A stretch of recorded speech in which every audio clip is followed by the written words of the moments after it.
The UK regulator proposes easing obligations on Royal Mail. I'm going to read into this short piece from the Financial Times, you guys. Let's go.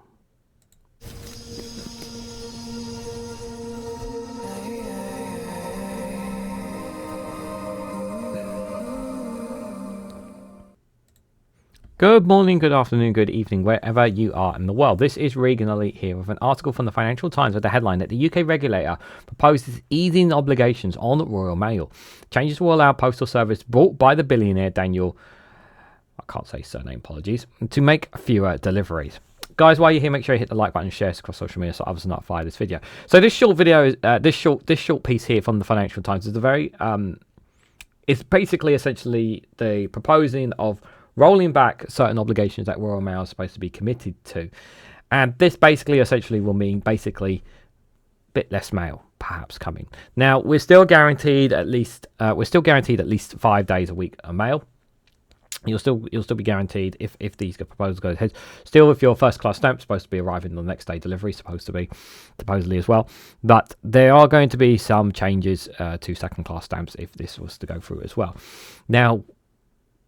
Now, understandably so. Now, people will make this arguments as all they want, but people have said now less and less people are using letters. Now, less and less people are relying on mail, on letters, and everything is all done by email. Yes, absolutely. A lot more things now are done digitally because it saves money and it's cost effective. Plus, it's good for the environment because we're not wasting paper. It makes logical sense that most people are switching to it. However, are we at a point where we don't need Royal Mail entirely? Of course not. We still need Royal Mail. We still need the institution. It's still of vital importance. And there are still some things where you need to send a letter, whereas an email doesn't always work. Sometimes there are mistakes made with emails as well. My general consensus is that while I do feel that Royal Mail doesn't have as much obligation as it used to, it is still a fundamental. We still have a group of society, still a very old generation, that are not used to computers and emails, that still rely on mail. We haven't gotten to a point where I think pretty much, in my opinion, and people will disagree, I don't believe we have gotten to a point where everyone is on emails. There are some people, there are still people, because obviously, as you guys know, people are living a lot longer anyway as a result of as healthcare, medicine, and what people are living longer anyway.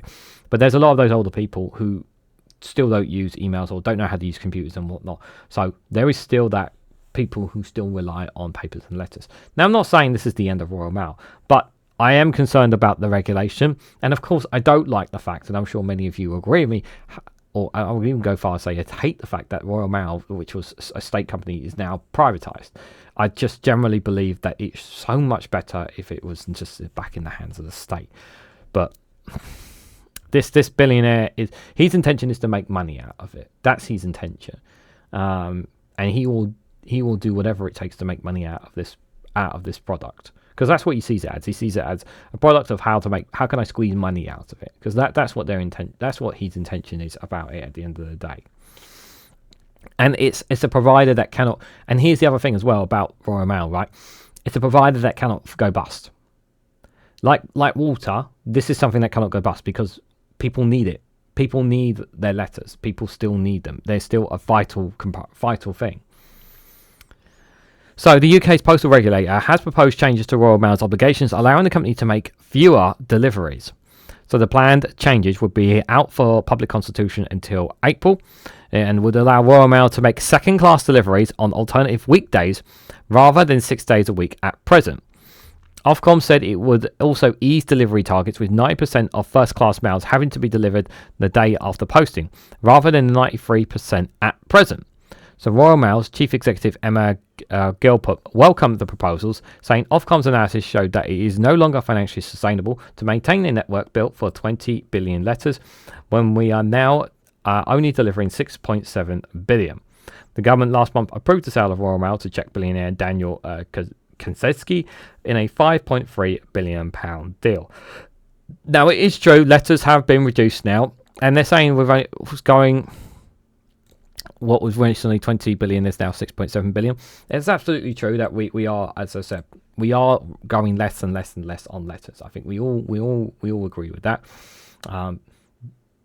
And Do I think this is a problem? My worry is that this could... There's a part of me that understands this, then there's a part of me that feels like this giving the billionaire a chance to cut more and make more of a money in terms of doing it so as well. I just feel like that those who are in Royal Mail, like those jobs and whatnot, I do worry about their concerns and about the employees in Royal Mail. You know, it does worry me a little bit, but at the same time, I'm like, I understand times are changing. I understand that we are going more digital. I understand that, but you know, the postal service is still a vital component of our structure, of our society, and we still need to have it. Like I said, it can't afford to go bust. But it is something that generally, you know, if this was done under the state, I probably wouldn't batter an eyelid on it. But because, you know, Ofcom have given them permission and it's run by a Czech billionaire, you know, it's just kind of hard to it's kind of hard for me to say that this is going to be perfectly all right and nothing possibly could go wrong. But what do you think? Maybe there is something possibly could go wrong. Maybe you guys will disagree. Maybe there is. Maybe some of you have a difference of opinion. What do you guys make of the situation on Royal Mail? Do you understand the UK proposing easing obligations on Royal Mail, given that most people are going digitalised, going digital, obviously the use of emails and whatnot? But do you agree with me that we still fundamentally need to have letters? Let me know your thoughts and more down in the comments section below. Don't worry about the cat. He's totally fine. If you haven't already, please hit that like button. Be greatly appreciated. Share this across social media so others are notified of this video. If you haven't subscribed already, please consider subscribing because it really helps support the channel. And if you want to go one step further and financially support me and the work that I do here, you can do so by becoming a YouTube member for as little as 99p, or join me on Rumble or Patreon for exclusive content on those platforms. So thank you all so much for watching, and I hope to catch you all very, very soon.